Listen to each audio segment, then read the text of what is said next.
Hey guys, it's 11:37 on Wednesday morning, and I just got done doing um, some conferences with you guys and got some bugs worked out. And hopefully, you guys will be on your way to getting some of your work done. So yesterday, we read from chapter 4 from the K, and we found out yesterday that the let's see, they're still on their raft. And the last thing I read to you yesterday was this. I said, I guess it was towards noon on the third day aboard the raft that Timothy said tensely, I hear a motor. A motor? Shh. I listened. Yes, there was a far off engine sound, coming in faintly above the slap of the sea. Then I could hear Timothy moving around. "'Tis an aircraft," he said. My heart began to pound. They were looking for us. I felt around and I crawled from beneath the shelter to look toward the sound, but I could see nothing. I heard the hinges on the trapdoor creak. Timothy said quietly, as though afraid to chase the sound away, "It knowin' what we doin' here, by seeing smoke, I do believe." He ripped down one of the triangle legs, and I heard cloth tearing. Soon he said, "We made de torch, young boss. De man up there be seeing de smoke all right, all right?" The faint drone of the aircraft seemed closer now, and in a moment I smelled cloth burning and knew he was holding the wrapped piece of wood toward the sky.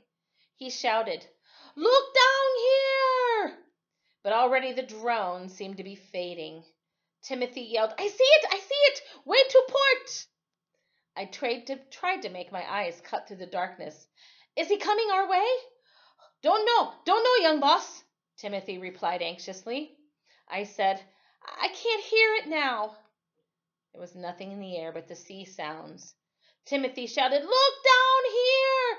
There is Ralph with a little blind boy, an old man, and Stu Cat. Look down here, I tell you." The drone could not be heard, just the slap of the water and the sound of the light wind making our shelter flap. We were alone again on the ocean. After a moment of silence, I heard the sizzle of the water as Timothy doused the torch. He sighed deeply. "I be ready next time for true. Let the torch dry, den I be ready." Soon he sat down beside me. "'Tis a good thing not to harass the soul over this. We are edging into the aircraft track, same as the ship they run." I said nothing, but put my head down on my knees. "Oh, do not be disheartened, young boss. Today we will be found to be true." But the long, hot day was passing without sight of anything. I knew Timothy was constantly scanning the sea. It was all so calm now that the raft didn't even seem to be drifting. Once I crawled over to the edge to the warm water, and I felt Timothy right behind me. He said, "Careful, young boss. These sharks always hungry, always waiting for the man to fall overboard." Drawing back from the edge, I asked, "Are there many here?" "Oh, yes, many here, but long as we have our raft, they do not molest us." Standing on the seawall at Wilmestad, sometimes I'd see their fins in the water. I'd also seen them on the dock at the Reutercade market, their mouths open and those sharp teeth grinning. I went back under the shelter, spending a long time rubbing Stu Cat. He purred and pushed himself along my body. I was glad that I had seen him and had seen Timothy before going blind. I thought how awful it would have been to awaken on the raft and not know what they looked like. Timothy must have been standing over us, for he said, "De cat not good luck." After a moment he added, "But to cause the death of a cat is very bad luck." "I don't think Stu Cat is bad luck," I said. "I'm glad he's here with us." Timothy did not answer, but turned back, I guess, to watch the sea again. I could imagine those bloodshot eyes set in that massive, scarred black face sweeping over the sea. "Tell me what's out there, Timothy," I said. It was very important to know that now. I wanted to know everything that was out there. He laughed. Just miles of blue water, miles of blue water.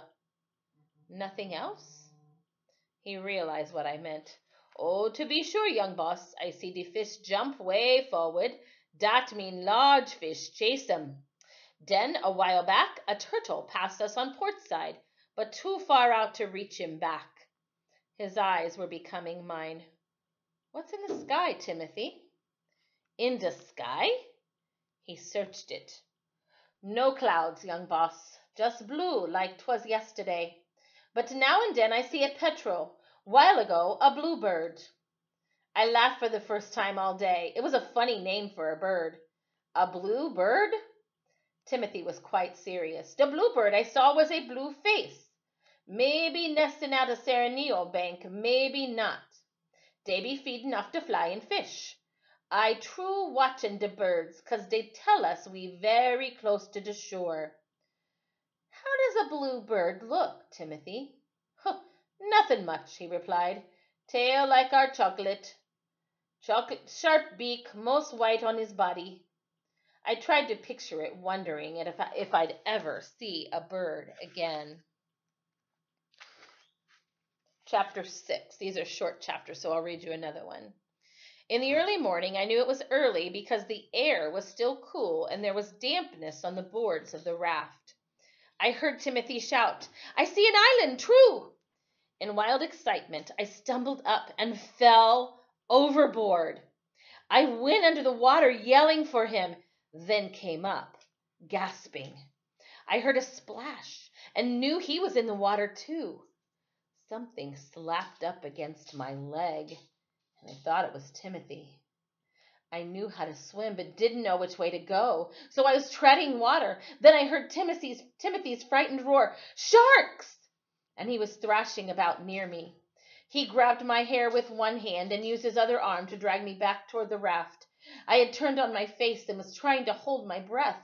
Then I felt my body being thrown, and I was back on the boards of the raft, gasping for air. I knew that Timothy was still in the water because I could hear splashing and cursing. The raft tilted down suddenly on one side. Timothy was back aboard. Panting, he bent over me. He yelled, Fool, man! I told you about the shark! I knew Timothy was in a rage. I could hear his heavy breathing and knew he was staring at me.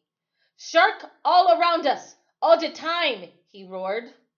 I said, I'm sorry. Timothy said, On this raft you crawl, young boss, you hear me? I nodded. His face was thick with anger. But in a moment, after he took several deep breaths, he asked, You all right, young boss? I guess he sat down beside me to rest. His breathing was still heavy, and finally he said, Man die quick out there. We'd both forgotten about the island, and I said, Timothy, you saw an island. He laughed, Yes, the island, there 'tis. I said, Where? Timothy answered scornfully, There, look, man, look. Angrily, I said to him, I can't see. He kept forgetting that. His voice was low and he said, Yes, young boss, that be true. In all this harassment with the shark, I did forget. Then I felt his hands on my shoulders. He twisted them. That direction, young boss. Straining to look where he had me pointed, I asked, Are there many people on it? Oh, 'tis a very small island, outrageous low. I repeated, Are there any people on it? I thought they could contact my father and then send for help. Timothy answered honestly, No, young boss, no people. People not be living on the island that has no water. No people? No water? No food? No phones? It was not any better than the raft. In fact, it might be worse. How far away are we? Oh, about 2 miles, Timothy said. Well, maybe we should stay on the raft. A schooner will see us or an airplane.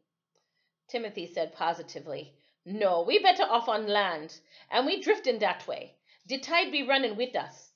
His voice was happy. He wanted to be off the sea. I was certain my father had planes and ships out looking for us, and I said, Timothy, the Navy's searching for us, I know. Timothy did not answer me. He just said, "'Tis a pretty thing, to be sure. I see a white beach, and behind that low sea-gray bushes. Then on the hill some palm trees, maybe 20, 30 palm." I was sure he couldn't even see that far. I said, "Timothy, wouldn't it be better if we stayed on the raft and found a big island with people on it?" He ignored me. He said, "Bite in the night I saw surf washing white over the banks off to the port, but did not awaken you, young boss, but knew we be getting near the cays." I said, "I don't want to go on that island." I don't think there was anyone on earth as stubborn as old Timothy. There was steel in his voice when he answered, "We be going on that island, young boss. That be true."